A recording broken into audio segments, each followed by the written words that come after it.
We started this organization about 6 years ago. At the time, I started the organization with my son, Walter, who was 12 at the time, and his best friend, Diego, and Diego's dad. And it was really a fairly simple, innocent idea at first. The boys had gone to see the movie Inconvenient Truth, and they had come back and said, Mom, Dad, we need to do something about climate change. We need to go solar. And so we looked into it, and we got a couple estimates for our house, and we were quickly overwhelmed.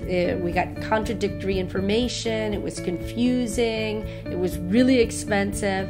And so we said to the kids, if we're gonna go solar, we're gonna have to do the whole neighborhood, because it's too much work to do just one house. So we thought that would be the end of it, but what happened is the kids made up flyers and they started distributing them around our neighborhood, Mount Pleasant, and asking people if they wanted to join the Mount Pleasant Solar Co-op.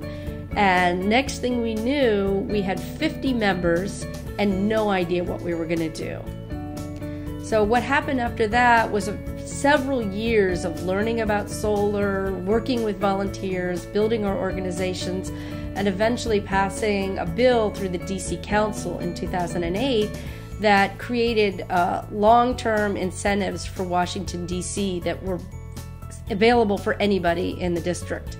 We had always avoided solutions that would just work for our house and always looked for solutions that would, at a minimum, help the whole neighborhood.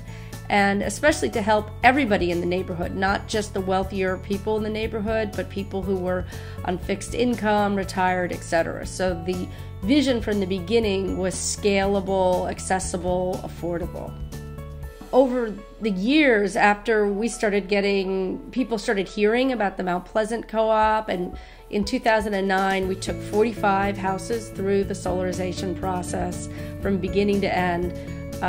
We started getting calls across DC, and other groups started forming. And so the next thing was the Capitol Hill Solar Co-op, and we helped them get going. And now here we are today, and we have co-ops in every ward of the city and more forming all the time. What we find is that it works better for people to participate in a neighborhood co-op.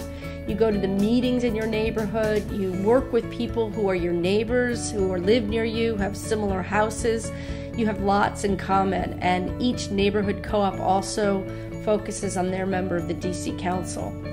So as the co-op movement grew in DC, about a year ago, now close to a year and a half ago, we joined together and created DC Sun. And so DC Sun, or DC Solar United Neighborhoods, is now the umbrella of all the different co-ops, neighborhood co-ops in DC working together to make solar affordable and accessible for everyone in DC.